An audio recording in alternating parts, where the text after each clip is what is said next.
ಸಹಪಾಠಿಗಳು 5 ಜನ. ಅವರು ಇಲ್ಲ ಅನ್ನುವಂಥದ್ದನ್ನ ಕೇಳಿದಾಗ ಎಲ್ಲೋ ಒಂದು ಕಡೆ ಮನಸ್ಸಿಗೆ ಬಹಳಷ್ಟು ನನಗೂ ಕೂಡ ನೋವಾಯಿತು. ಬಹುಶಃ ಅವರು ಎಲ್ಲಿ ಹೋಗಿಲ್ಲ, ಇಲ್ಲಿ ಏನು ನಾವು 5 ಅವರಿಗಾಗೇ ಸ್ಥಾನಗಳನ್ನ ಮೀಸಲಿರಿಸಿ ಒಂದು ಪುಷ್ಪವನ್ನ ಇಟ್ಟು ನೆನಪಿಸಿಕೊಳ್ಳೋಣ. ಜೊತೆಗೆ ಜ್ಯೋತಿಯನ್ನ ಹಚ್ಚಿದ್ವಿ. 5 ಜ್ಯೋತಿಗಳು ಏನಂದ್ರೆ ಅವು ಬೇರೆ ಯಾರು ಅಲ್ಲ, ಆ ಅಗಲಿದ ಆತ್ಮಗಳು ಕೂಡ ನಮ್ಮ ಜೊತೆಗೆ ಅದವೇ ಅನ್ನುವಂತ ಒಂದು ಸಾಕ್ಷಿ ಪ್ರಶ್ನೆಲ್ಲ ಕಾಣ್ತಾರೆ. ಬಹುಶಃ ನಮಗೆ ಎಲ್ಲೋ ನದಿ ಹುಟ್ಟುತ್ತೆ, ಕೊನೆಯಲ್ಲಿ ಅದು ಸೇರೋದು ಎಲ್ಲಿ? ಸಾಗರಲ್ಲಿ. ಹಾಗೆ ನಾವು ಎಲ್ಲೋ ಹುಟ್ಟಿರ್ತೀವಿ, ಹುಟ್ಟಿ ಬೆಳಿತೀವಿ, ನಮ್ಮ ಬದುಕನ್ನ ಬೇರೆ ಬೇರೆ ಬೇರೆ ಬೇರೆ ಕಡೆ ಎಲ್ಲ ನಾವು ತೆಗೆದುಕೊಂಡು ಹೋಗ್ತೀವಿ. ಕೊನೆಗೆ ಎಲ್ಲರಿಗೂ ಕೂಡ ಹೇಗೆ ಎಲ್ಲೋ ಹುಟ್ಟಿದ ಒಂದು ನದಿ ಕೊನೆಗೆ ಸೇರುವಂತಹದ್ದು ಸಾಗರ ಆದರೂ ಕೂಡ ಆ ಹರಿಯುವಂತಹ ಸಂದರ್ಭದಲ್ಲಿ ಸಾಗರ ಸೇರುವುದಕ್ಕಿಂತ ಪೂರ್ವದಲ್ಲಿ ಎಷ್ಟೊಂದು ಬಹು ಉಪಯೋಗಿಯಾಗಿ ಅದು ಹರಿತದಲ್ಲ, ಹಾಗೆ ನಮ್ಮ ಜೀವನನೂ ಕೂಡ ಹುಟ್ಟು ಮತ್ತು ಸಾವು, ಈ ಸಾವು ಅನ್ನುವಂಥದ್ದು ಇರದೆ ಮನುಷ್ಯನಿಗೆ ಬರದೆ ಮರಕ್ಕೆ ಬರುತ್ತಾ ಎಲ್ಲ ಪ್ರತಿಯೊಂದು ಜೀವಿಗೂ ಕೂಡ ಅಂತ್ಯ ಅನ್ನುವಂಥದ್ದಿದೆ. ಆದ್ರೆ ಈ ಅಂತ್ಯ ಹೇಗಾಗಬೇಕು ಅನ್ನುವಂಥ ಚಿಂತನೆಯನ್ನ ಬಹುಶಃ ನನ್ನ ಶಿಷ್ಯ ಮಂಜುನಾಥ್ ಶಿವಪ್ಪ ಗಾಣಿಗೆ ವಿದ್ಯಾರ್ಥಿ ಎಷ್ಟು ಅದ್ಭುತವಾಗಿ ಮಾತಾಡಿದಲ್ಲ. ಅವನು ಮಾತಾಡಿದ ಮೇಲೆ ನಮ್ಮ ಎಲ್ಲ ಮಾತುಗಳು ಕೂಡ ಗೌಣ ಅನ್ನುವಂಥ ಮಟ್ಟಿಗೆ ಆತ ಮಾತಾಡಿದ. ನಿಜವಾಗಲೂ ಕೂಡ ಇಂಥ ಒಂದು ಸಣ್ಣ ವಯಸ್ಸಿನಲ್ಲೇ ಇಂಥ ಆಧ್ಯಾತ್ಮಿಕ ವಿಚಾರ ನೋಡ್ರಿ. ನಮ್ಮ ಬದುಕು ಹಂಗ ಬಂದದಲ್ಲ, ಹಿಂಗ ಬಂದು ಹಿಂಗ ಹೋಗ್ಬಾರ್ದು. ಈ ಬದುಕಿಗೆ ನಮ್ಮ ಹುಟ್ಟಿದಾಗ ತಂದೆ ತಾಯಿ ಇದಕ್ಕೆ ಏನೋ ಒಂದು ಜೀವವನ್ನ ಕೊಡ್ತಾರೆ, ಜೀವ ಕೊಟ್ಟು ಒಂದು ಹೆಸರನ್ನ ಕೊಡ್ತಾರೆ. ಹೆಸರು ಕೊಟ್ಟಾದ್ಮೇಲೆ ಉಸಿರು ಇರುವವರೆಗೂ ಕೂಡ ಈ ಜೀವ ಇರುತ್ತೆ. ಆದ್ರೆ ಉಸಿರು ಹೋದ್ರೂ ಕೂಡ ಹೆಸರು ಉಳಿಯುವಂತ ಜೀವನ ನಮ್ಗಾಗಬೇಕು ಅನ್ನುವಂತ ಮಾತನ್ನ ಹೇಳಿದಲ್ಲ, ಎಷ್ಟು ಅರ್ಥಪೂರ್ಣ. ಪುಟ್ಟವಾಗಿ ಹೋದಂತ ಸವಾಲುಗಳಿಗೆ, ಸಮಸ್ಯೆಗಳಿಗೆ ಅವನು ಎದುರಿಸಲಿಕ್ಕೆ ಧೈರ್ಯ ಇಲ್ಲ, ತಾಕತ್ತಿಲ್ಲ. ಜೀವ ಕಳ್ಕೊಂಡ್ಬಿಡ್ತಾರೆ, ಅಮೂಲ್ಯವಾದಂತ ಜೀವ. ಆತ ಹೇಳ್ತಾ, ಕೈಲಾಸ ದೊಡ್ಡದಲ್ಲ, ಕಾಯಕ ದೊಡ್ಡದು. ಜ್ಞಾನ ದೊಡ್ಡದಲ್ಲ, ಸಂಸ್ಕಾರ ದೊಡ್ಡದು ಅನ್ನುವಂತ ಮಾತು ಹೇಳಿದಲ್ಲ, ಎಂತ ಅದ್ಭುತ. ಇವತ್ತು ನಾವೆಲ್ಲ ಜ್ಞಾನಕ್ಕಾಗಿ, ಶಿಕ್ಷಣಕ್ಕಾಗಿ ನಮ್ಮ ಮಕ್ಕಳನ್ನ ಎಲ್ಲೆಲ್ಲೋ ಕಳ್ಸಾಕತ್ತೀವಿ, ಏನೇನೋ ಮಾಡಕತ್ತೀವಿ. ಆದ್ರೆ ಇವತ್ತೆಲ್ಲ ಕಲ್ತವರೆಲ್ಲರೂ ಪರದೇಶದಲ್ಲಿ ಅದರ. ತಂದೆ ತಾಯಿನ ವಿದೇಶದಲ್ಲಿ ಅವರಿದ್ರ ತಂದೆ ತಾಯಿನ ಏನ್ ಮಾಡಕತ್ತಾರ? ಪರದೇಶಿಗಳನ್ನಾಗಿ ಮಾಡ್ತಾರೆ. ಹೊರದೇಶದಾಗ ಅವರದರ, ಇಲ್ಲಿ ತಂದೆ ತಾಯಿ ಪರದೇಶಿಗಳಾಗ.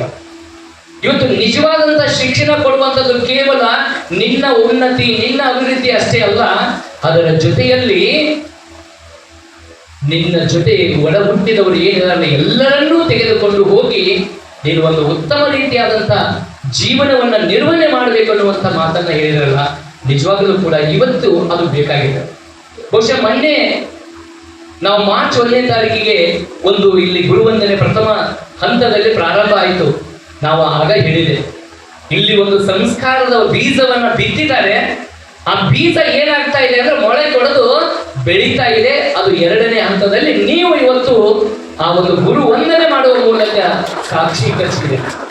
ಜೊತೆಗೆ ಇನ್ನೊಬ್ಬ ವಿದ್ಯಾರ್ಥಿ, ನಾನು ಕಲಿಸಿರುವಂತ ವಿದ್ಯಾರ್ಥಿ, ಆತ ಹೇಳಿದ, ಸರ್ ನಾವು ಕೂಡ ಚಿಂತನೆ ಮಾಡಿದ್ವಿ, ಇನ್ನೇನು ಕೆಲವೇ ದಿನಗಳಲ್ಲಿ ನಾವು ಮಾಡ್ತೀವಿ ಅಂತ ಹೇಳಿದಲ್ಲ. ಇದು ಏನಪ್ಪಾ ಅಂತಂದ್ರ, ಒಂದು ಜ್ಯೋತಿ ನಾವು ಹಚ್ಚಿದ್ವಲ್ಲ, ಆ ಜ್ಯೋತಿ ಮತ್ತೊಂದು ಜ್ಯೋತಿಯನ್ನು ಹಚ್ಚಿ ಇಂಥ ಒಂದು ಸಂಸ್ಕಾರದ ಬೆಳಕನ್ನ ಬಿತ್ತುವಂತ ಕೆಲಸ ಇಲ್ಲಿ ಆಗ್ತಾ ಇರೋದು, ಕುದುರಿ ಗ್ರಾಮದಲ್ಲಿ ಆಗ್ತಾ ಇರೋದು. ನಿಜವಾಗ್ಲೂ ಕೂಡ ಇದೊಂದು ಅಭಿಮಾನದ ಸಂಗತಿ ಅಂತ ಹೇಳ್ಬೋದು, ಅಭಿಮಾನದ ಸಂಗತಿ.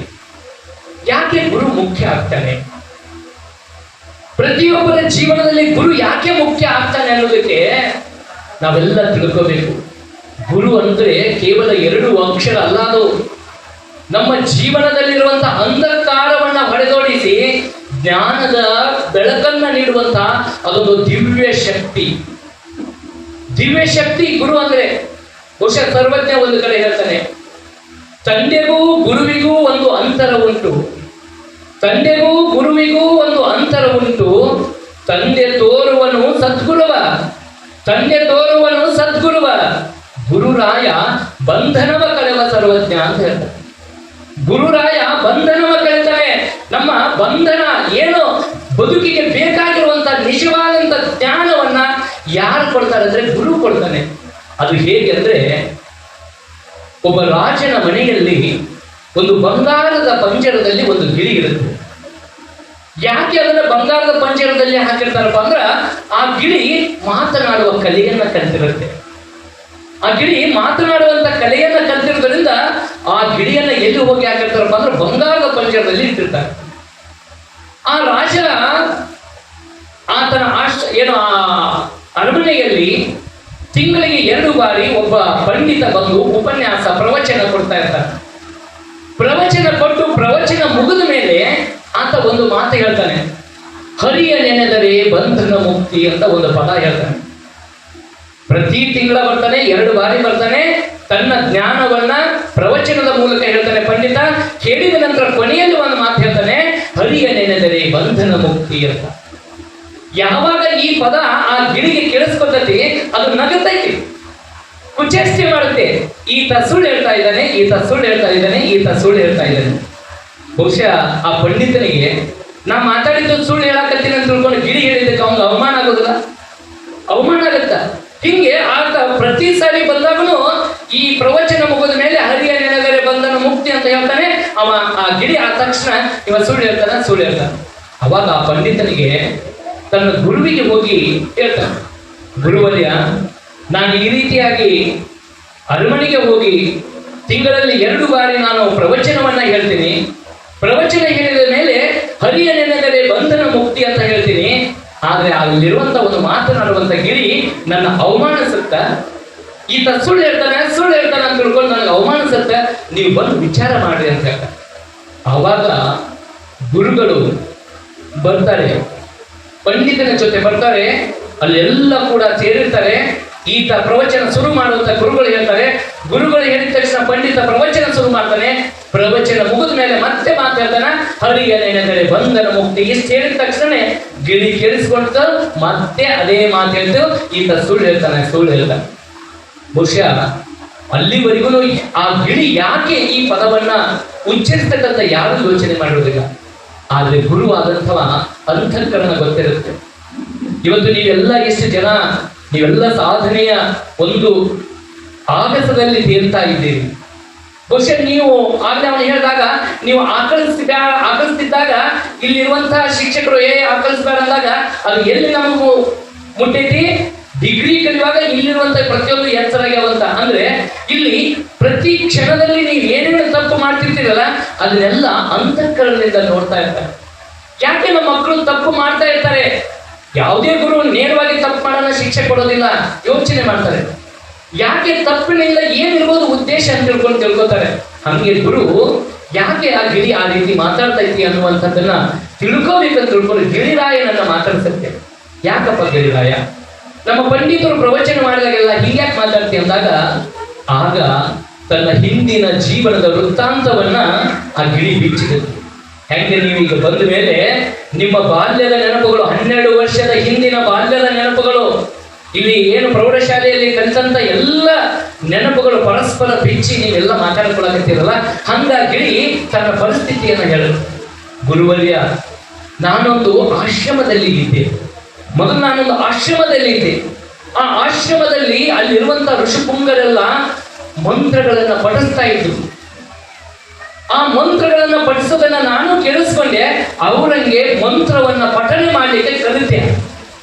ಈ ಮಂತ್ರ ಪಠನೆ ಮಾಡೋದನ್ನ ಕಲ್ತಿದ್ದೆ, ನಂದು ದೊಡ್ಡ ಅಪರಾಧ ಆಯ್ತು ಅನ್ನೋದಕ್ಕೆ ಅಲ್ಲಿದ್ದವರೆಲ್ಲರೂ ವಿಚಾರ ಮಾಡಿದ್ರು, ಒಬ್ಬೊಬ್ಬ ಇದು ಅಂತಿಂತ ಗಿಳಿ ಅಲ್ಲ, ಇದು ಮಾತಾಡೋ ಗಿಳಿ ಐತೆ ಅಂತ ತಿಳ್ಕೊಂಡು ನನ್ನ ಕಬ್ಬಿಣದ ಪಂಜರದಾಗ ಹಾಕಿದ್ರು. ನನ್ನನ್ನ ಕಬ್ಬಿಣದ ಪಂಜರದಾಗ ಹಾಕಿದ್ರು. ಮುಂದೊಂದು ದಿನ ನಮ್ಮ ಆಶ್ರಮಕ್ಕೆ ಒಬ್ಬ ಶ್ರೀಮಂತ ಬಂದ. ಆ ಶ್ರೀಮಂತ ನೋಡ್ತಾನೆ ಮಾತನಾಡುವಂತ ಗಿಳಿ. ಆಗ ಈ ಗಿಳಿಯನ್ನು ನನ್ನ ಕೊಡ್ರಿ, ನಿಮ್ಮ ಆಶ್ರಮಕ್ಕೆ ನಾನೊಂದಷ್ಟು ಸಹಾಯ ಮಾಡ್ತೇನೆ ಅಂತ ತಿಳ್ಕೊಂಡು ಇಲ್ಲಿಂದ ನಾನು ಪಡ್ಕೊಂಡು ಹೋದ. ಆತ ಏನ್ ಮಾಡಿದ ಗೊತ್ತಾ? ಕಬ್ಬಿಣದ ಪಂಜರ ತೆಗೆದ. ಆತ ಶ್ರೀಮಂತ ಇದ್ದ. ಅದನ್ನು ತಗೊಂಡೋಗಿ ಎಲ್ಲಿ ಹಾಕಿದ ಅಂದ್ರ ಬೆಳ್ಳಿಯ ಪಂಜರದಲ್ಲಿ ಹಾಕಿದ. ಬೆಳ್ಳಿ ಪಂಜರದಾಗ ಹಾಕಿದ. ಮುಂದೊಂದು ದಿನ ಈ ಶ್ರೀಮಂತ ಇದೇ ಅರಮನೆಗೆ ಬಂದ. ಯಾವುದೋ ಒಂದು ರಾಜವೈಭವದ ಒಂದು ಕಾರ್ಯಕ್ರಮದಲ್ಲಿ ಭಾಗವಹಿಸಲಿಕ್ಕೆ ಬಂದ ಶ್ರೀಮಂತ ರಾಣಿಗೆ ರಾಜಾಗ ತೋರಿಸಿದ, ಇದು ಮಾತನಾಡೋ ಗಿಳಿ ಅಂತ ಹೇಳ್ಕೊಂಡು ಅವ್ರು ಖುಷಿಯಾಗಿ ಇದು ನಮ್ಮ ಅರಮನೆಯಾಗಿ ಇರ್ತೈತಿ, ಈ ಗಿಳಿ ಕೊಡಪ್ಪ ಅಂತ ಹೇಳ್ಕೊಂಡು ಆ ಶ್ರೀಮಂತನಿಂದ ನನ್ನನ್ನ ಇವ್ರು ತಗೊಂಡ್ರು. ಈ ರಾಜಾರಾಣಿ ತಗೊಂಡು ಏನ್ ಮಾಡಿದ್ರು ಗೊತ್ತಾ? ಬೆಳ್ಳಿ ಪಂಜರದಿಂದ ಬಂಗಾರದ ಪಂಜರಕ್ಕೆ ಇಟ್ರು. ಗುರುವರ್ಯ, ನಾನು ಆಶ್ರಮದಿಂದ ಶ್ರೀಮಂತನ ಕಡೆ ಬಂದೆ, ಶ್ರೀಮಂತನಿಂದ ಎಲ್ಲಿ ಬಂದೆ? ಅರಮನೆಯಲ್ಲಿ ಬಂದೀನಿ, ಅರಮನೆಯಲ್ಲಿ ಬಂದೀನಿ. ಆದ್ರೆ ಇಲ್ಲಿ ಮಠ ಬಂದೀನಿ, ನಾನು ಪಂಜರದಲ್ಲೇ ಅದೀನಿ. ನಂದು ಸ್ಥಾನ ಬದಲಾವಣೆ ಆಯಿತು ಹೊರತು ಪಂಜರ ಬೇರೆ ಬೇರೆ ಆಗಿರ್ಬೋದು, ಆದ್ರೆ ಪಂಜರ ಒಳಗಾದಿನಲ್ಲ ಗುರುವರ್ಯ. ನಿಮ್ಮ ಪಂಡಿತ ಹೇಳ್ತಾನೆ, ಹರಿಯ ನೆನೆದರೆ ಜೀವನ ಮುಕ್ತಿ. ಎಲ್ಲೈತಿ ನನಗೆ ಮುಕ್ತಿ? ನಾನು ಏನ್ ಮಾತಾಡಕತ್ತೀನಿ? ಮಂತ್ರಗಳನ್ನ ಪಠನೆ ಮಾಡಕತ್ತೀನಿ, ಒಳ್ಳೆಯದನ್ನ ಮಾಡಕತ್ತೀನಿ, ಆದ್ರೂ ಕೂಡ ನನಗೆ ಬಂಧನ ಮುಕ್ತಿ ಇಲ್ಲಲ್ಲ ಗುರುವರ್ಯ. ಅದಕ್ಕೆ ನಿಮ್ಮ ಪಂಡಿತ ಆ ಮಾತು ಹೇಳಿದಾಗ ಈತ ಸುಳ್ಳು ಹೇಳ್ತಾನ ಅಂತೆ. ಆಗ ಗುರು ಹೇಳ್ತಾನೆ, ಅಪ್ಪ, ನಿನ್ನ ಮನಸ್ಸಿನ ನೋವು ನನಗೆ ಅರ್ಥ ಆಯ್ತು. ನೀವು ಈ ರೀತಿ ಮಾಡೋದು ತಿಳ್ಕೊಂಡು ಕಿವಿಯಲ್ಲಿ ಒಂದು ಉಪದೇಶ ಹೇಳಿ ಗುರು ಹೋಗ್ಬಿಡ್ತ. ಗುರು ಹೋಗ್ತಾನೆ, ಬೆಳಕಾಗುತ್ತೆ. ಬೆಳಕಾದ ತಕ್ಷಣನೇ ಆ ಅರಮನೆಯಲ್ಲಿರುವಂತಹ ಪಂಜರದ ಆ ಗಿಳಿಯನ್ನ ಸ್ವಲ್ಪ ಉಸ್ತುವಾರಿ ನೋಡ್ಕೊಳ್ಳುವಂತಹ ಸೈನಿಕ ಬರ್ತಾನೆ. ಬಂದು ನೋಡ್ತಾನ, ಪಂಜರದಲ್ಲಿ ಗಿಳಿ ಸತ್ತು ಬಿಟ್ಟಿತ್ತು. ಸತ್ತು ಬಿಡೋಣ ಆತ ಹೋಗಿ ರಾಜಾರಾಣಿಗೆ ಹೇಳ್ತಾನ, ಇಲ್ಲ ಗಿಳಿ ಸತ್ತೈತಿ. ಆಗ ಸತ್ತಂದ್ರೆ ಅದನ್ನ ಯಾರು ಇಟ್ಕೋತಾರ? ಆಯ್ತು, ಅದನ್ನ ಸಂಸ್ಕಾರ ಮಾಡೋದು ತಿಳ್ಕೊಂಡು ತಗೊಂಡು ಹೋಗ್ತಾರ. ಇನ್ನೇನು ಪಂಜರವನ್ನ ತೆಗೆದು ಗಿಳಿಯನ್ನ ತಗೊಂಡು ಸಂಸ್ಕಾರ ಮಾಡ್ಬೇಕನ್ನೋಳಗ ಆ ಗಿಳಿ ಏನಾಗತ್ತ? ಹಾರಿ ಹೋಗ್ಬಿಡುತ್ತೆ. ಬರೀ ಹಾರಿ ಹೋಗೋದಿಲ್ಲ, ಜೋರಾಗಿ ಕೂಗಿ ಹೇಳ್ತತಿ, ಜೋರಾಗಿ ಕೂಗಿ ಹೇಳ್ತತಿ. ಜೀವನದಲ್ಲಿ ನಮಗೇನಾದ್ರೂ ಒಳ್ಳೆಯ ಗುರು ಸಿಕ್ಕನಂದ್ರೆ ಈ ರೀತಿಯಾಗಿ ನಾನು ಜೀವನದಲ್ಲಿ ಸಾಧನೆ ಮಾಡ್ತೀನಿ, ಬಂಧನದಿಂದ ಮುಕ್ತಿ ಆಗ್ತೀನಿ ಅಂತ ತಿಳ್ಕೊಂಡು ಆ ಗಿಳಿ ಹೇಳುತ್ತಲ್ಲ, ಹಂಗ ಇವತ್ತು ನೀವೆಲ್ಲರೂ ಸ್ವತಂತ್ರವಾಗಿ ಹಾರಾಡ್ತಾ ಇದ್ದೀರಂದ್ರೆ ನಿಮಗೆ ಇಲ್ಲಿರುವಂತಹ ಗುರು, ಒಳ್ಳೆಯ ಗುರುಗಳು ಸಿಕ್ಕಾರ ಅಂತ ತಿಳ್ಕೊಂಡು ನೀವು ಇಷ್ಟು ಜೀವನದಲ್ಲಿ ನಾನು ಕೇಳ್ಪಟ್ಟೆ, ಕೆಲವರು PSI ಆಗಿರಿ, ಕೆಲವರು ಸೈನಿಕರಾಗಿರಿ, ಕೆಲವರು ಬೇರೆ ಬೇರೆ ಬೇರೆ ಹುದ್ದೆಗಳಲ್ಲಿ ಅಲಂಕೃತಗೊಂಡಿರಿ, ಕೆಲವರು ರೈತರಾಗಿರಿ, ಕೆಲವರು ಬೇರೆ ಕಾರ್ಮಿಕರ ಕೆಲಸ ಮಾಡಕತ್ತೀರಿ. ಯಾವ ಕೆಲಸನೂ ಮೇಲಲ್ಲ, ಯಾವ ಕೆಲಸನೂ ಕೀಳಲ್ಲ. ಒಟ್ಟಾರೆ ಆ ಕೆಲಸದಲ್ಲಿ ಒಂದಷ್ಟು ಸಂತೃಪ್ತಿ, ಒಂದಷ್ಟು ಜೀವನ ಸಂತೋಷ, ಉತ್ಸಾಹ ಯಾವತ್ತಿಗೂ ಇರಬೇಕು ಅನ್ನುವಂಥದ್ದನ್ನ ತಿಳ್ಕೊಳ್ಳಿ. ಕೆಲಸ ದೊಡ್ಡದು ಸಾಂದು ಯಾವುದು ಮುಖ್ಯ ಅಲ್ಲ. ಜೀವನದಲ್ಲಿ ನನ್ನ ನೆಮ್ಮದಿಗೆ ಒಂದು ಹೊತ್ತು ಊಟ ಚಂದಾಗಿ ಊಟ ಮಾಡಿದ್ರೆ ಸಾಕು, ಅದಕ್ಕಿಂತ ಬೇರೆ ಏನು ಬೇಕಾಗಿಲ್ಲ. ಇವತ್ತು ನಾವು ದೊಡ್ಡ ದೊಡ್ಡ ಕುರ್ಲಾನ ಬೆಡ್ನಾಗ ಮಕ್ಕೊಂಡ್ರು ಕೆಲವ್ರು ನೀತಿ ಬರೋದಿಲ್ಲ, ಕೆಲವ್ರಿಗೆ ಎಂತ ನೀತಿ ಬರ್ತದೆ ಗೊತ್ತಲ್ರಿ? ಗಿಡದ ನೆರಳಿಗೆ ಹುರುಟು ಕಲ್ಲು ಎಲ್ಲ ಇರ್ತಾವ, ಅಲ್ಲೇ ಸಂಪು ನೀತಿ ಮಾಡ್ತಾರೆ. ಇಲ್ಲಿ ನಿಜವಾದ ಶ್ರೀಮಂತ ಯಾರು ಅಂತ ತಿಳ್ಕೋಬೇಕು. ಬೆಡ್ನ್ಯಾಗ ಮಲಗಿದ ತಕ್ಷಣ ನೀತಿ ಯಾರು ಹೋಗಲ್ಲ, ಅವನ ಶ್ರೀಮಂತ. ನನಗೆ ನೀತಿನ ಹತ್ತೋಲ್ಲ ಅಂದ್ರೆ ಅವನು ಬಡವ, ನೆನಪಿಟ್ಕೊಬೇಡ್ರಿ. ಹಾಗಾಗಿ ಗುರುವಿನಲ್ಲಿ ಅಂಥ ಶಕ್ತಿ. ಬಹುಶಃ ಗುರುವನ್ನ ಒಂದು ಪದ, ಒಂದು ವಾಕ್ಯ, ಒಂದು ಪೇಜ್ ಅಲ್ಲಿ ವರ್ಣನೆ ಮಾಡಕ್ಕಾಗುದಿಲ್ಲ. ಒಬ್ಬ ಹೇಳ್ತಾನೆ, ಇಡೀ ಭೂಮಂಡಲವನ್ನೇ ಕಾಗದ ಮಾಡಿ, ನೋಡಿ ಎಷ್ಟು ಅದ್ಭುತ, ಇಡೀ ಭೂಮಂಡಲವನ್ನೇ ಕಾಗದ ಮಾಡಿ, ಗಿರಿ ವನಗಳನ್ನೆಲ್ಲ ಲೇಖನಿ ಮಾಡಿ, ಸಪ್ತ ಸಾಗರದ ನೀರನ್ನ ಶಾಯಿಯಾಗಿ ಮಾಡಿ ಗುರುವಿನ ಗುಣಗಾನವನ್ನ ಬರಿತಾ ಹೋದ್ರೂ ಕೂಡ ಸಾಲೋದಿಲ್ಲ. ಅಂಥ ಶಕ್ತಿ ಗುರುವಿಗಿದೆ.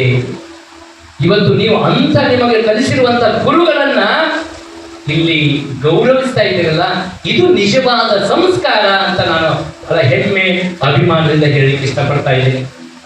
ಬಹುಶಃ ನಮ್ಮ ತಲವಾರ್ ಸರ್ ಮಾತಾಡ್ತಾ ಇದ್ದಾಗ ಇಲ್ಲೆಲ್ಲ ಹುಡುಗರಿಗೆ ಬಹಳ ಬಡವ್ರಿ ಸರ್ ಅಲ್ಲಿ ಅಂತ ಹೇಳಿದ್ರು. ಬಹುಶಃ ಯಾರು ಜೀವನದಲ್ಲಿ ಪೆಟ್ಟನ್ನ ತಿಂತಾರೆ, ಯಾರು ತಪ್ಪುಗಳನ್ನ ಮಾಡಿದಾಗ ಅವರನ್ನ ತಿದ್ದಲಿಕ್ಕೆ ಅದು ಮಾತಾಗಿರ್ಬಹುದು, ಬಡಿಗೆ ಆಗಿರ್ಬಹುದು, ಅಥವಾ ಒಂದಷ್ಟು ಜಂಕಿಸಿ ಗದರಿಸಿ ಯಾರು ಬುದ್ಧಿ ಹೇಳಿರ್ತಾರಲ್ಲ, ಅದನ್ನು ಯಾರು ಸ್ವೀಕಾರ ಮಾಡ್ತಾರೆ ನೋಡಿ, ಅವನು ನಿಜವಾದಂತ ವಿದ್ಯಾರ್ಥಿ, ಅವನು ನಿಜವಾದ ಸಾಧಕ ಆಗ್ತಾನೆ. ಬಹುಶಃ ನಮ್ಮ ಮಂಜು ಬಹಳ ನನಗೆ ಖುಷಿ ಅನಿಸ್ತಾ ಇದೆ. ಯಾಕಂದ್ರೆ ಅವ್ರ ಮನೆಯಲ್ಲಿ 3 ಜನ, ಕೃಷ್ಣ, ಮಂಜು, ನಾಗರಾಜ, ನನಗೊಂದು ಸಂಗು, ನಾಗರಾಜ ಕುರಿ ಈಚೆ ಕಡೆ ಸಂಗು, ಇವ್ರು 3 ಮಂದಿ ನನ್ನ ಕೈಯಾಗ ಕಲ್ತಾರ. ಇಂಥ ಒಂದು ಸಂಸ್ಕಾರವನ್ನ ಬೆಳೆಸ್ತಾ ಇರುವಂತ ಕೆಲಸ ಮಾಡ್ತಾ ಇದ್ದಾರೆ ಅಂದ್ರೆ ನಿಜವಾಗ್ಲೂ ನನಗೆ ಬಹಳ ಅಂದ್ರೆ ಬಹಳ ಖುಷಿ ಆಗ್ತಾ ಇದೆ. ಯಾಕಂದ್ರೆ ಆತ ಹೇಳಿದ, ನಮ್ಮ ಮಕ್ಕಳಿಗೆ ಏನು ಕೊಡೋನು ಮೊದಲು? ನಮ್ಮ ಮಕ್ಕಳಿಗೆ ಏನು ಕೊಡೋದು? ಸಂಸ್ಕಾರ ಕೊಡೋದು. ಒಂದೆರಡು ಅಕ್ಷರ ಕಡಿಮೆ ಕಲಿತರೂ ಚಿಂತೆ ಇಲ್ಲ, ಸಂಸ್ಕಾರ ಕೊರತೆ ಆಗ್ಬಾರ್ದು. ಬಹುಶಃ ಇವತ್ತೆಲ್ಲ ಶಿಕ್ಷಣದ ವ್ಯವಸ್ಥೆ ಬಹಳಷ್ಟು ಅಧೋಗತಿಗಿದೆ. ಬಹುಶಃ ಅಲ್ಲಮ ಪ್ರಭುಗಳು ಹೇಳ್ತಾರೆ, ಕೃತಯುಗದಿ ಶ್ರೀ ಗುರು ಶಿಷ್ಯರಿಗೆ ಬಡಿದು ಬುದ್ಧಿ ಕಲಿಸಿದರೆ ಆಗಲಿ ಮಹಾಪ್ರಸಾದವೆಂದ. ತ್ರೇತಾಯುಗದಲ್ಲಿ ಶ್ರೀ ಗುರು ಶಿಷ್ಯರಿಗೆ ಬೈದು ಬುದ್ಧಿ ಕಲಿಸಿದರೆ ಆಗಲಿ ಮಹಾಪ್ರಸಾದವೆಂದನಯ್ಯ. ದ್ವಾಪರ ಯುಗದಲ್ಲಿ ಶ್ರೀ ಗುರು ಶಿಷ್ಯರಿಗೆ ಝಂಕಿಸಿ ಬುದ್ಧಿ ಕಲಿಸಿದೊಡೆ ಆಗಲಿ ಮಹಾಪ್ರಸಾದವೆಂದನಯ್ಯ.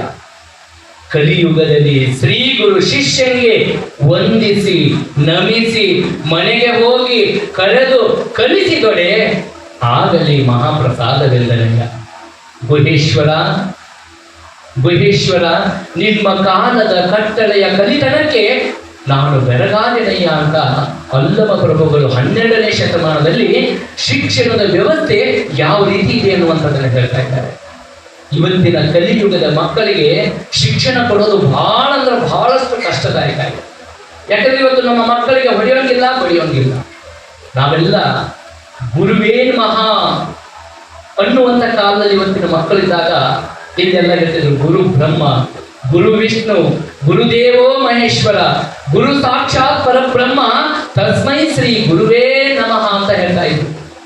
ಒಬ್ಬ ಗುರು ಬ್ರಹ್ಮನಾಗಿ, ವಿಷ್ಣುವಾಗಿ, ಮಹೇಶನಾಗಿ ದೇವ ಸ್ವರೂಪದಲ್ಲಿ ಇರ್ತಾನೆ. ಬಹುಶಃ ನಾವು ನಮ್ಮ ಎದುರುಗಡೆಗೆ ಬಂದಾಗ ಮೊದಲು ನಾವು 3 ವಿಚಾರಗಳಿಗೆ ಮೊದಲು ನಾವು ಯಾವುದು ನಮ್ಮ ಮನಸ್ಸಿನಲ್ಲಿ ಸಂಶಯ ಇಲ್ಲದೆ ನಮಸ್ಕಾರ ಮಾಡೋದು ಯಾರಿಗೆ ಅಂದ್ರೆ, ಒಂದು ನಮಗೆ ಕಣ್ಣಿಗೆ ಕಾಣುವಂತಹ ತಂದೆ ತಾಯಿಯಾದಂತಹ ಗುರುಗಳು. ಎರಡನೇದು ದೇವ ರೂಪದಲ್ಲಿ ಬಂದು ನಮಗೆ ಸಂಸ್ಕಾರವನ್ನ ಜ್ಞಾನವನ್ನ ಕಲಿಸಿಕೊಟ್ಟಂತಹ ಗುರುಗಳು ಬಂದಾಗ ನಾವು ನಮಸ್ತೀವಿ. ಹಾಗೆ ನಾವು ಮಾಡಿಕೊಂಡಿರುವಂತಹ ಮೂರ್ತಿಗಳು ದೇವರ ಸ್ವರೂಪದವಂತ, ಇಲ್ಲಿರುವಂತಹ ಒಂದು ಚೈತನ್ಯ ಶಕ್ತಿ ಐತೆ ಅಂತ ತಿಳ್ಕೊಂಡು ನಂಬಿಕೆಯಿಂದ ಭಗವಂತ ಅಂತ ನಾವೇನು ಪೂಜಿಸ್ತೀವಲ್ಲ ಅವರಿಗೆ ಮಾತ್ರ ನಾವು ಶ್ರದ್ಧೆಯಿಂದ ಭಕ್ತಿಯಿಂದ ನಮಸ್ಕಾರ ಮಾಡ್ತೀವಿ. ಜೊತೆಗೆ ಜ್ಞಾನವನ್ನ ಸಂಸ್ಕಾರವನ್ನ ಬಿತ್ತುವಂತ ಇಂಥ ಪೂಜ್ಯರ ಪಾದಕ್ಕೆ ಹಣೆಮೆಣೆದು ನಾವು ನಮಸ್ಕಾರ ಗೌರವವನ್ನು ಕೊಡ್ತೀವಿ. ಇದು ಕೇವಲ ತೋರಿಕೆಗಲ್ಲ, ಹೃದಯದಿಂದ ಬರುವಂತಹದ್ದು. ಯಾವುದಾದ್ರೂ ಒಂದು ನಮನ ಇದ್ರೆ ಅದು ತಂದೆ ತಾಯಿ ಗುರು ಅಂದ್ರೆ ಇವತ್ತು ಮಠದಲ್ಲಿರುವಂತಹ ಗುರುಗಳಾಗಿರ್ಬೋದು, ಶಿಕ್ಷಣ ನೀಡುವಂತಹ ಗುರುಗಳಾಗಿರ್ಬೋದು, ಇನ್ನು ದೇವಸ್ಥಾನದಲ್ಲಿದ್ದ ದೇವರು ಅನ್ನುವಂಥದ್ದನ್ನು ನಾವೆಲ್ಲ ತಿಳ್ಕೋಬೇಕು. ಯಾಕಂದ್ರೆ ಇವತ್ತೆಲ್ಲ ನಾವೆಲ್ಲ ನೋಡ್ತೀವಿ, ಗುರುವಿನ ಗುಲಾಮನಾಗುವ ತನಕ ದೊರೆಯದನ್ನ ಮುಗುತಿ ಅಂತ ಹೇಳ್ತಾ ಇದ್ರು. ನಾವೆಲ್ಲ ಕಲಿಯುವಾಗ ಗುರು ಮೇಲೆತ್ತಿದ್ದ, ನಾವೆಲ್ಲ ಆತನ ತಲಪರ್ಶ ಪಾದದ ಕೆಳಗಡೆ ಕುಳಿತು ವಿದ್ಯೆಯನ್ನ ಕಲಿತಾ ಇದ್ವಿ ಅಲ್ವಾ? ಇವತ್ತಿನ ದಿನಮಾನದಲ್ಲಿ ಗುರುವೇ ನಮಃ ಅನ್ನುವಂಥದ್ದು ಹೋಗಿ ಗುರುವೇ ಮಹಾ. ಏನ್ ಗುರು ಮಹಾ? ಇವತ್ತು ಯಾರು ಕೂಡ ನಾವು ಗುರುಜಿ ಅಂತ ಬೆನ್ನ ಅಂತ ಕರಿತಿಲ್ಲ. ನಾವೆಲ್ಲ 4G 5G ಬೆನ್ನ ಅಂತ ಕರಿತೀವಿ. ಇವತ್ತು ಗುರುಜಿ ಬೇಕಾಗಿಲ್ಲ, 4G 5G ಬೆನ್ನ ಅಂತ ಕರಿತೀವಿ. ಹಿಂದೆಲ್ಲ ಹೇಳ್ತಿದ್ರು ಪುಸ್ತಕ ಓದ್ರಿ, ಪುಸ್ತಕವನ್ನ ಓದಿಬಿಟ್ರ ನೀವು ಎಲ್ಲ ಅದರ ಜ್ಞಾನವನ್ನ ತಿಳ್ಕೊಂಡ್ಬಿಟ್ರ ನೀವು ದೊಡ್ಡ ಪಂಡಿತರಾಗ್ತೀರಿ, ದೊಡ್ಡ ಸಾಧಕರಾಗ್ತಿದ್ರಿ, ಪುಸ್ತಕದ ಹುಳುವಾಗಿ ಅಂತ ಹೇಳ್ತಾ ಇದ್ರು. ಇವತ್ತು ಕಾಲ ಬದಲಾಗೈತಿ. ಪುಸ್ತಕ ಅನ್ನುವಂಥದ್ದು ಕೂಡ ತನ್ನ ಪದವನ್ನ ಬೇರೆ ಮಾಡ್ಕೊಂಡೈತಿ. ಇವತ್ತು ನಾವು ಬುಕ್ ಅಂತೀವಿ. ಇವತ್ತು ನಮ್ಮ ಮಕ್ಕಳು ಬುಕ್ ನಲ್ಲಿ ಮುಳುಗದೆ ಫೇಸ್ಬುಕ್ ನಲ್ಲಿ ಮುಳುಗಾಕಂತ. ಇವತ್ತು ನಮ್ಮ ಮಕ್ಕಳು ಬುಕ್ಕಿನಾಗಿಲ್ಲ, ಫೇಸ್ಬುಕ್ ನಾಗ. ನಾವೆಲ್ಲ ಹಳ್ಳಿಯಾಗ ಇದ್ದ ಓದಿದವರು, ಗ್ರಾಮಗಳಲ್ಲಿ ಬೆಳೆದವರು, ಗ್ರಾಮದ ಅನುಭವವನ್ನ ಎಲ್ಲ ಪಡ್ಕೊಂಡವರು, ಇಲ್ಲಿ ಏನ್ ಇದ್ದಂಗ ಶಿಕ್ಷಣವನ್ನ ತಗೊಂಡು ಹೋದವರು. ಆದ್ರೆ ಇವತ್ತು ನಮ್ಮ ಮಕ್ಕಳು ಎಷ್ಟು ಮಂದಿನ ನಮ್ಮ ಗ್ರಾಮದಲ್ಲಿ ಚಲೋ ಶಿಕ್ಷಣ ಇದ್ರು ಬೇರೆ ಕಡೆ ಕಳ್ಸಕತ್ತಿಲ್ಲ. ಆದ್ರೆ ಬೇರೆ ಕಡೆ ಕಳ್ಸಕತ್ತೀವಿ ಒಪ್ಕೊಳ್ಳೋಣ. ಆದ್ರೆ ನಮ್ಮ ಮಕ್ಕಳು ಗ್ರಾಮದಾಗಿಲ್ಲ, ಇವತ್ತು ಇನ್ಸ್ಟಾಗ್ರಾಮ್ನಲ್ಲಿ ಅದಾರ. ನಮ್ಮ ಮಕ್ಕಳು ಗ್ರಾಮದಾಗಿಲ್ಲ, ಇವತ್ತು ಇನ್ಸ್ಟಾಗ್ರಾಮ್ನಲ್ಲಿ ಅದಾರ. ನಾವೆಲ್ಲ ಮ್ಯಾಪ್ ನೋಡಿ ಕಲ್ತೀವಿ, ಇವತ್ತು ಸ್ನ್ಯಾಪ್ನಾಗ ಕಲಿಯಾಕತ್ತಾರ. ನಾವೆಲ್ಲ ಗೂಗಲ್ ಅಂದ್ರೆ ಗಾಗಲ್ ಹಾಕೋತೀವಿ, ಏನೋ ಇದಾಗಲ್ಲ, ಇವತ್ತೆಲ್ಲ ಗೂಗಲ್ನಾಗ ತಿರುಗಾಡಕತ್ತಾರ. ಇಂಥ ಕಾಲ ಬದಲಾಗಿದೆ. ಈ ಬದಲಾದ ಕಾಲದಲ್ಲಿ ನಾವೆಲ್ಲ ಏನ್ ಮಾಡಕತ್ತೀವಿ? ಬಹಳ ಶಿಕ್ಷಣ ಕೆಟ್ಟು ಹೋತ್ರಿ, ವ್ಯವಸ್ಥೆ ಕೆಟ್ಟು ಹೋತ್ರಿ ಅಂತ ತಿಳ್ಕೊಂಡು ಅಂತೀವಿ. ವ್ಯವಸ್ಥೆ ಯಾವುದೂ ಕೆಟ್ಟಿಲ್ಲ, ನಮ್ಮ ಮನಸ್ಸುಗಳು ಕೆಟ್ಟಾವು. ನಮ್ಮ ಮನಸ್ಸುಗಳು ಕೆಟ್ಟಾವೆ. ನಾವು ಸರಿ ಇಲ್ಲ, ನಾವು ಸರಿ ಇಲ್ಲ, ಅವ ಸರಿ ಇಲ್ಲ, ಇವ ಸರಿ ಇಲ್ಲ ಅಂತ ಹೇಳ್ತೀವಿ. ಮೊದಲು ನಾವು ಸರಿ ಆಗ್ಬೇಕಲ್ಲ. ಅದು ಯಾವುದು ಸರಿ ಮಾಡುತ್ತಂದ್ರೆ ಇಂಥ ಕಾರ್ಯಕ್ರಮಗಳು ಮಾಡ್ತಾವೆ. ಇಂಥ ಸಂಸ್ಕಾರಯುತವಾದಂತಹ ಕಾರ್ಯಕ್ರಮಗಳು ನಮ್ಮೆಲ್ಲರಿಗೂ ಕೂಡ ಕಲಿಸಿಕೊಡ್ತಾವೆ. ಆಗ ಹೇಳ್ತಿದ್ರು, ಚಳಿ ಛಂ ಛಂ ವಿದ್ಯಾ ಗಮ್ ಗಮ್. ಎಷ್ಟು ನಾವು ಬಳಸ್ಕೊತಿದ್ವಿ ಅಷ್ಟು ನಾವು ಇನ್ನೂ ಜ್ಞಾನವಂತರಾಗ್ತಿದ್ವಿ. ಇವತ್ತು ಬಡಿಗೆ ಕಡಿಮೆ ಆಗೈತಿ. ಮೊನ್ನೆ ನಮ್ಮ ಪೂಜ್ಯರು ತಮ್ಮ ಆಶೀರ್ವಚನದ ಮಾತಾಡಿದ್ರು, ಇವತ್ತು ಬಡಿಗೆ ಕಡಿಮೆ, ಶಿಕ್ಷಕರ ಕೈಯಾಗ ಬಡಿಗಿಲ್ಲ, ಪೊಲೀಸರ ಕೈಯಾಗ ಬಡಿಗೆ ಹೆಚ್ಚಾಗ. ಇವತ್ತು ಪೊಲೀಸ್ ಸ್ಟೇಷನ್ ಹೆಚ್ಚಾಗತ್ತವು, ನ್ಯಾಯಾಲಯಗಳು ಹೆಚ್ಚಾಗತ್ತವು. ಇಲ್ಲೆಲ್ಲ CC ಕ್ಯಾಮೆರಾಗಳು ಬಂದಾವಂದ್ರ ಇದು ಅಭಿವೃದ್ಧಿಯ ಸಂಕೇತ ಅಲ್ಲ, ಅಧೋಗತಿಯ ಸಂಕೇತ. ನಾವೆಲ್ಲ ಸಂಸ್ಕಾರ, ನಂಬಿಕೆ, ವಿಶ್ವಾಸ ಇದರಿಂದ ದೂರ ಹೊಂಟಿವಂತ ತಿಳ್ಕೋಬೇಕು ಹೊರತು ವಿಜ್ಞಾನ ಬೆಳೆದೈತಿ ನಾವೆಲ್ಲ ಬುದ್ಧಿವಂತರನ್ನು ತಿಳ್ಕೊಂಡು ಹೆಮ್ಮೆ ಪಡೋದಲ್ಲ. ಅದಕ್ಕೆ ನೀ ಎಷ್ಟೇ ದೊಡ್ಡವನಾಗು, ಎಷ್ಟೇ ಎತ್ತರದಲ್ಲಿ ಬೆಳೆಯಿ, ಆದ್ರೆ ಎತ್ತರವಾಗಿ ಬೆಳೆದಂತ ಮರ ತನ್ನ ಬೇರುಗಳನ್ನೇನಾದ್ರೂ ಮರೆತು ಬಿಟ್ರೆ ಆ ಮರ ಜೀವಂತವಾಗಿರೋದಿಲ್ಲ. ನಾವು ಹಾಗೆ, ನಾವು ಎಷ್ಟು ಎತ್ತರ ಬೆಳಿತೀವಿ ಹಂಗ ನಮಗೆ ಬೇರಾಗಿ ಸಪೋರ್ಟ್ ಮಾಡಿರುವಂತ ನಮ್ಮ ತಂದೆ ತಾಯಿ, ಗುರುವರ್ಯ, ಈ ಶಿಕ್ಷಣ ಸಂಸ್ಥೆ, ಹಾಗೆ ನಿಮ್ಮ ಒಡನಾಟಿಗಳು ಏನು ಸ್ನೇಹಿತರಿರಲ್ಲ ಅವರೂ ಕೂಡ ನಿಮಗೆ ಒಂದೊಂದು ಸಂದರ್ಭದಲ್ಲಿ ನಿಮಗೆಲ್ಲರಿಗೂ ಕೂಡ ಗುರುವಾಗಿರ್ತಾರೆ. ಇವ್ರನ್ನ ಯಾರು ಮರಿತೀರಿಲ್ಲ ನಿಮ್ಮ ಜೀವನನೂ ಹೋದಂಗೆ. ಹಾಗಾಗಿ ಎಚ್ಚರಿಕೆಯಿಂದ ನಾವು ಜೀವನವನ್ನ ನಿರ್ವಹಣೆ ಮಾಡಬೇಕು ಅನ್ನುವಂಥದ್ದು ಈ ಒಂದು ಕಾರ್ಯಕ್ರಮದ ಚಿಂತನೆಯಾಗಿದೆ. ಹಾಗಾಗಿ ಇವತ್ತು ಗುರು ಯಾವ ಕಾಲಕ್ಕೂ ಕೂಡ ಶ್ರೇಷ್ಠ ಗುರುನೇ. ಅದರಲ್ಲಿ ಎರಡು ಮಾತಿಲ್ಲ. ಒಂದೇನಾಗಿತ್ತಂತ, ಕನ್ನಡ ಶಾಲೆಗ ಸರ್ಗಳಿಗೆ ಹೇಳ್ತಿದ್ರು, ಸರ್ ಮಕ್ಕಳಿಗೆಲ್ಲ, ನೋಡಪ್ಪ ಈ ಜಗತ್ತಿನಲ್ಲಿ ಗುರುನ ದೊಡ್ಡವನ, ಗುರುವಿಗಿಂತ ಬೇರೆ ಯಾರು ದೊಡ್ಡವರಿಲ್ಲ ಅಂತ ತಿಳ್ಕೊಂಡು. ಮಕ್ಕಳಿಗೆ ಅದು ಒಂದೇನೋ ಪ್ರಿಂಟ್ ಆದಂಗೆ ಆಗಿರುತ್ತೆ. ಯಾರು ದೊಡ್ಡವರು? ನಮ್ಮ ಗುರುಗಳ ದೊಡ್ಡವರು. ಏನಂತ ಶಾಲೆಗೆ ಯಾರೋ ಒಬ್ರು CRP ಅನ್ನೋರು ಉಸ್ತುವಾರಿ ನೋಡೋರು ಬಂದ್ರು. ನಮ್ಮ ಗುರುಗಳು ಏನ್ ಮಾಡಿದ್ರು ಅಂತ ಕುರ್ಚಿ ಮೇಲೆ ಕುಂತಿದ್ರು, ಅವ್ರ ಹೆಡ್ ಮಾಸ್ಟರ್ ಚೇರ್ ಮೇಲೆ. CRP ಬರೋಣ, ಬನ್ನಿ ಸರ್ ಅಂತ ತಿಳ್ಕೊಂಡು ಕುರ್ಚಿಯಿಂದ ಎದ್ದು ನಿಂತು ಅವ್ರಿಗೆ ಕೊಟ್ಟರು. ಇವಾಗ ಗುರು ವಿಚಾರ ಮಾಡ್ತಾರೆ, ಏನೋ ಶಿಷ್ಯ ಅಲ್ಲ, ನಮ್ಮ ಸರ್ ದೊಡ್ಡವರು ಅಂತ ಹೇಳ್ಯಾರ. ಈಗ ಯಾರೋ ಒಬ್ಬ ವ್ಯಕ್ತಿ ಬಂದ, ಇವ್ರು ಎದ್ದು ನಿಂತು ಅವ್ನು ಕುರ್ಚಿ ಕೊಟ್ಟರು. ಓಹೋ, ಗುರು ದೊಡ್ಡವಲ್ಲ, ಈಗ ಬಂದಾರಲ್ಲ ಇವರ ಸಾಹೇಬ್ರ ದೊಡ್ಡವರಂತೆ. ಇಷ್ಟೊಂದ್ರೊಳಗ ಅಲ್ಲೊಬ್ಬ BRT ಅಂತ ಇರ್ತಾರೆ, ಬ್ಲಾಕ್ ರಿಸೋರ್ಸ್ ಪರ್ಸನ್. ಅವ್ರು ಬರ್ತಾರೆ. ಅವ್ರು ಬರೋಣ, ಇವ್ರು ಬರೀ ಸಾಹೇಬ್ರ ಅಂತ ತಿಳ್ಕೊಂಡು ಏನ್ CRP ಕೂತಿದ್ನಲ್ಲ ಅವ ಎದ್ದು ನಿಂತು ಬರೀ ಸಾಹೇಬ್ರ ಅಂತ ಕೂತ್ರೆ ಅವ್ನು ಕೂಡ. ಅಷ್ಟೊಂದಾಗ BRC ಕೋಆರ್ಡಿನೇಟರ್ ಬರ್ತಾರೆ. BRC ಕೋಆರ್ಡಿನೇಟರ್ ಬರೋಣ, ಇವ್ರು 3 ಮಂದಿ ಸರಿತಾರೆ, ಅವ್ನು ಕುರ್ಚಿ ಕೊಡ್ತಾರೆ. ಇವ್ನು ಹುಡುಗನಿಗೆ ಗಾತ್ಲ, ಯಾರು ದೊಡ್ಡರಪ್ಪ? ನಮ್ಮ ಗುರು ದೊಡ್ಡವನು, ಏನು CRP ಬಂದಲ್ಲಿ ಅವ ದೊಡ್ಡವನು, BRP ಬಂದಲ್ಲಿ ಅವ ದೊಡ್ಡವನು, ಏನು BRC ಕೋಆರ್ಡಿನೇಟರ್ ದೊಡ್ಡವನು ಅನ್ನೋರ್ಗ ಮತ್ತೆ BOR ಬರ್ಬೇಕ್ರೆ. ಅದಕ್ಕೆ ಇವ್ರು 4 ಮಂದಿ ಇವ್ರು ಬರೀ ಸಾಹೇಬ್ರ ಅಂತ ತಿಳ್ಕೊಂಡು ಅವ್ರನ್ನ ಕರ್ಕೊಂಡು ಇಲ್ಲಿ ಕುರ್ಚಿ ಮೇಲೆ ಕೂರಿಸ್ತಾರೆ. ಈ ಹುಡುಗನಿಗೆ ಗೊಂದಲ, ಯಾರು ದೊಡ್ಡವರು? ನಿಜವಾಗಿ ಯಾರು ದೊಡ್ಡವರು? ಇಲ್ಲ, ಇವ್ರು ಯಾರು ಅಲ್ಲ, ಈಗ ಬಂದಾರಲ್ಲ BOR ಇವ್ರ ದೊಡ್ಡವರು. ಅಷ್ಟೊಂದಾಗ DDP ಬರ್ತಾರೆ. DDP ಬರೋಣ, ಇವ್ರು 5 ಮಂದಿ ಬರೀ ಸಾಹೇಬ್ರ ಅಂತ ತಿಳ್ಕೊಂಡು ಅವ್ರು ಮತ್ತೆ ಅದ ಕುರ್ಚಿ ಮೇಲೆ ಕೂದಿಸ್ತಾರೆ. ಮತ್ತೆ ಅವ್ರು ಸಣ್ಣವರಾಗ್ತಾರೆ, ಇವ್ರು ದೊಡ್ಡವರಾಗ್ತಾರೆ. ಅಷ್ಟೊಂದಾಗ ಕಮಿಷನರ್ ಬರ್ತಾರೆ, ಕಮಿಷನರ್ ಬಂದು ಕೂದಿರ್ತಾರೆ. ಇವ್ರೆಲ್ಲರೂ ಸಣ್ಣವರಾಗ್ತಾರೆ, ಕಮಿಷನರ್ ದೊಡ್ಡವರು. ಅಷ್ಟೊಂದಾಗ ಒಬ್ರು ಮಿನಿಸ್ಟರ್ ಬರ್ತಾರೆ. ಮಿನಿಸ್ಟರ್ ಬರೋಣ, ಇವ್ರೆಲ್ಲರೂ ಕೂಡ ಅವ್ರಿಗೆ ಕುರ್ಚಿ ಬಿಡಕ್ ಹೋಗ್ತಾರ. ಬೇಡ, ನಾ ಆ ಕುರ್ಚಿ ಮೇಲೆ ಕುಂದಿರ್ತಿಲ್ಲ, ನಾ ಇಲ್ಲೊಂದು ಭೇಟಿ ಆಗ್ಬೇಕು ತಡೆ ತಿಳ್ಕೊಂಡು ಹೋಗ್ತಾರ. ಇವ್ರೆಲ್ಲರೂ ಅವ್ರು ಹಿಂಬಲ್ಲ ಹೋಗ್ತಾರ. ಇವ ಹುಡುಗ ತಡೆ ಓಡ್ತಿರ್ತಲ್ಲ, ಯಾರು ದೊಡ್ಡವ್ರು ತಿಳ್ಕೊಂಡೆ ಬಿಡ್ಬೇಕಂತ ತಿಳ್ಕೊಂಡು ಇವ್ರು ಹೋದವರ ಸೀದಾ ಎಲ್ಲಿ ಹೋಗ್ತಾರಪ್ಪ ಅಂದ್ರ ಅವ್ರು ಕಲಿಸಿದ ಗುರುಗಳಿಗೆ ಹೋಗಿ ನಮಸ್ಕಾರ ಮಾಡಿ ಅವ್ರನ್ನ ಕುರ್ಚಿ ಮೇಲೆ ಕುಂದಿರಿಸಿ ಇವ್ರು ನಿಂದಿರ್ತಾರಲ್ಲ ಅವರೇ ತಿಳ್ಕೊಂತಾರ ಗುರುನೇ ದೊಡ್ಡವ ಅನ್ನುವಂತ. ಯಾಕಂದ್ರೆ ಗುರುವಿಗೆ ಬೆಲೆ ಕಟ್ಟಕ್ಕಾಗುತ್ತಿಲ್ಲ. ನಮ್ಮಲ್ಲಿರುವಂತ ಎಲ್ಲ ಅಜ್ಞಾನವನ್ನ ಕಳೆದು ಸುಜ್ಞಾನವನ್ನ ವ್ಯಕ್ತಿ ಒಳ್ಳೆಯ ಸಂಸ್ಕಾರದ ಜೊತೆಗೆ ಜ್ಞಾನವನ್ನ ಕೊಟ್ಟಿರುವಂತಹ ಗುರುಗಳನ್ನ ನಾವೆಂದಿಗೂ ಕೂಡ ಮರಿಬಾರದು. ನಾವು ಎಷ್ಟೇ ದೊಡ್ಡವರಾಗಿರಲಿ, ಎಷ್ಟೇ ಉನ್ನತವಾದಂಥ ಹುದ್ದೆಯಲ್ಲಿರಲಿ, ಯಾವತ್ತೂ ಮರಿಬಾರದು. ಇದರ ಜೊತೆಗೆ ನಾವು ರೈತರನ್ನ, ಸೈನಿಕರನ್ನು ಕೂಡ ಮರಿಬಾರದು. ಬಹುಶಃ ರೈತನ ಕೈಗೆ ಅಂಟಿದ ಮಣ್ಣು, ಸೈನಿಕನ ಕೈಗೆ ಅಂಟಿದ ರಕ್ತ, ಗುರುವಿನ ಕೈಗೆ ಅಂಟಿದ ಬಳಪದ ಧೂಳು ಈ ದೇಶವನ್ನ ಈ ದೇಶದ ಭವಿಷ್ಯವನ್ನ ನಿರ್ಧರಿಸುವಂತಹ ಮಹಾನ್ ಶಕ್ತಿಗಳು. ಯಾಕೆಂದ್ರೆ ರೈತ ಶ್ರಮಪಟ್ಟು ದುಡಿದಾಗ ಮಾತ್ರ ನಮ್ಮ ಹಸಿದ ಹೊಟ್ಟೆ ತಣ್ಣಗಾಗುತ್ತೆ. ಒಂದು ವೇಳೆ ಸೈನಿಕ ಆತನ ತ್ಯಾಗದಿಂದ, ಆತನ ಹೋರಾಟದಿಂದ, ಆತನ ಸೇವಾ ಮನೋಭಾವದಿಂದ ಇಡೀ ದೇಶದ ರಕ್ಷಣೆಯನ್ನ ಮಾಡ್ತಾ ಇದ್ದಾನೆ ಅಂತ ತಿಳ್ಕೊಂಡೆ ನಾವು ನೆಮ್ಮದಿಯಿಂದ ನಿದ್ದೆ ಮಾಡಕತ್ತೀವಿ. ನಮ್ಮ ನೆಮ್ಮದಿಯ ನಿದ್ದೆಗೆ ಕಾರಣ ಆದವರು ಸೈನಿಕ. ನಮ್ಮ ಹೊಟ್ಟೆ ತಣ್ಣಗಾಗಿರುವಂತೆ ಮಾಡಿದವರು ರೈತ. ಜೊತೆಗೆ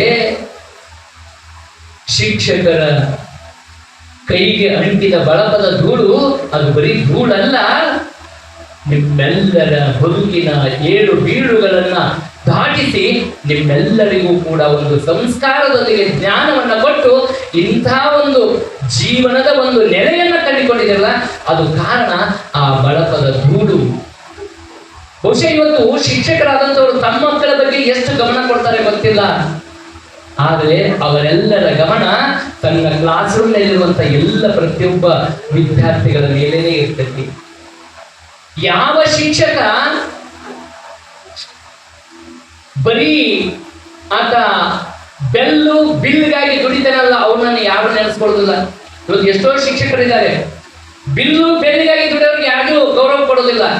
ಯಾರು ನಿಜವಾಗಿ ಕಾಯ ವಾಚ ಮನಸ ನನ್ನ ಕೈಗಳಿಗೆ ಅಧ್ಯಯನ ಮಾಡಲಿಕ್ಕೆ ಬರುವಂತ ವಿದ್ಯಾರ್ಥಿ ನನ್ನ ಸ್ವಂತ ಮಗ, ನನ್ನ ಮಕ್ಕಳಿಗೆ ನಾನು ಎಷ್ಟು ಗಮನ ಕೊಡ್ತೀನಿ ಗೊತ್ತಿಲ್ಲ, ಆದರೆ ನಿಮಗೆ ಗಮನ ಕೊಡಬೇಕಾಗಿರೋದು ಆತನ ಪ್ರಥಮ ಆದ್ಯ ಕರ್ತವ್ಯ. ಯಾಕಂದ್ರೆ ಆತನ ಅನ್ನದ ಅಗುಳಿನಲ್ಲಿ ನಿಮ್ಮೆಲ್ಲರ ಹೆಸರು ಬರಬೇಕು.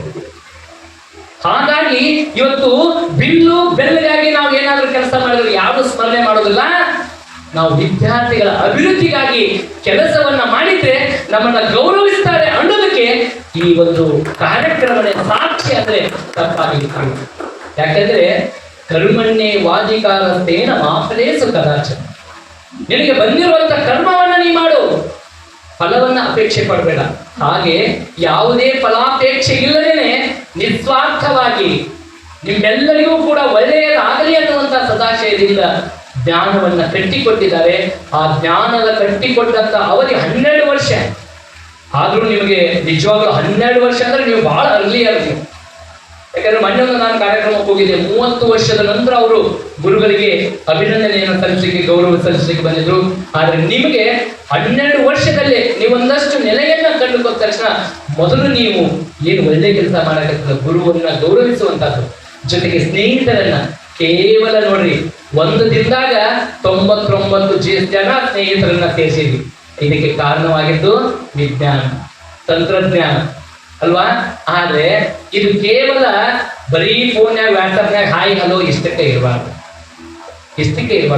ಪ್ರತಿಯೊಬ್ಬರೂ ನಿಮ್ಮ ಮನಸ್ಸಿನಲ್ಲಿರುವಂತಹ ಆಸೆ ಆಕಾಂಕ್ಷೆಗಳನ್ನ, ನಿಮ್ಮ ಅನುಭವಗಳನ್ನ ಪರಸ್ಪರ ವಿನಿಮಯ ಮಾಡಿಕೊಳ್ಳಿ. ಒಳ್ಳೆಯದಕ್ಕಿರಲಿ ಕೆಟ್ಟದ್ದಕ್ಕಿರಲಿ ಪ್ರತಿಯೊಬ್ಬರು ಕೈಗೆ ಕೈ ಕೊಟ್ಟು ಎಲ್ಲರೂ ಕೂಡ ಅನ್ಯೋನ್ಯದಿಂದ ಬದುಕುವಂತಹ ಕಲೆಯನ್ನ ಕರಗತ ಮಾಡಿಕೊಂಡು ಈ ಸಮಾಜದಲ್ಲಿ ಬಹುಶಃ ನೀವೆಲ್ಲರೂ ಕೂಡ ಒಳ್ಳೆಯ ರೀತಿಯಾದಂತಹ ಸಂಸ್ಕಾರವನ್ನ ಪಡೆದುಕೊಂಡಿದ್ದು ಕೇವಲ ನಮಗಷ್ಟೇ ಅಲ್ಲ, ಇಡೀ ಸಮಾಜನೇ ನೋಡ್ಲಿ ಅಂತ ತಿಳ್ಕೊಂಡು ನಮ್ಮೆಲ್ಲರನ್ನ ಮೆರವಣಿಗೆ ಮೂಲಕ ಕರ್ಕೊಂಡ್ ಬಂದಿರಲ್ಲ, ಎಲ್ಲರೂ ತದೇಕ ಚಿತ್ತದಿಂದ ನೋಡ್ತಾ ಇರಲ್ಲ ಏನ್ ನಡೀತಾ ಇದೆ ಅಂದಾಗ ಅವ್ರ ಮನಸ್ಸಿನಲ್ಲಿ ಎಲ್ಲರಿಗೂ ಬಂತು, ಅಬ್ಬಾ ಆದ್ರೆ ಗುರುನೇ ಆಗಬೇಕು ಅನ್ನುವಂಥದ್ದನ್ನು ಕೂಡ ಅವ್ರ ಮನಸ್ಸಿನಲ್ಲಿ ಗುರುವಿನ ಕೆಲಸ ಎಷ್ಟು ದೊಡ್ಡದಿದೆ, ಗುರುವಿಗೆ ಇಂಥ ಗೌರವ ಇದೆ ಅನ್ನುವಂಥದ್ದು ಅವ್ರಿಗೆ ಅರ್ಥ ಆಯ್ತು.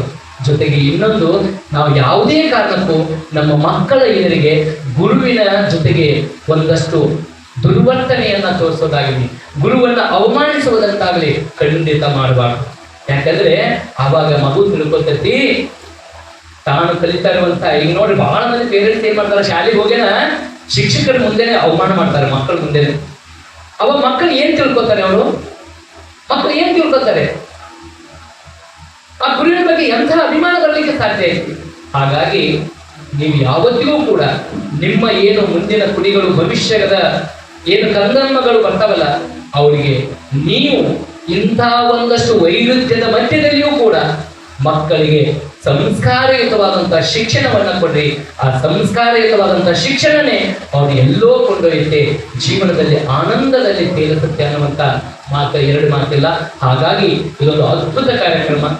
ಇಂಥ ಅದ್ಭುತ ಕಾರ್ಯಕ್ರಮದಲ್ಲಿ ನನ್ನನ್ನು ಕೂಡ ಆಹ್ವಾನಿಸಿ ಒಂದಷ್ಟು ವಿಚಾರಗಳನ್ನ ಹಂಚಿಕೆ ಮಾಡಿಕೊಳ್ಳಿಕ್ಕೆ ಅವಕಾಶ ಕೊಟ್ಟಂತ ತಮಗೂ ವೇದಿಕೆಗೂ ಪೂಜ್ಯರಿಗೂ ಮತ್ತೊಮ್ಮೆ ಶರಣ ಸಮರ್ಪಣೆಯನ್ನ ಅರ್ಪಿಸಿ ನನ್ನ ಎರಡು ವಿಚಾರಗಳಿಗೆ ವಿರಾಮ ಹೇಳ್ತಾ ಇದ್ದೀನಿ. ಧನ್ಯವಾದಗಳು.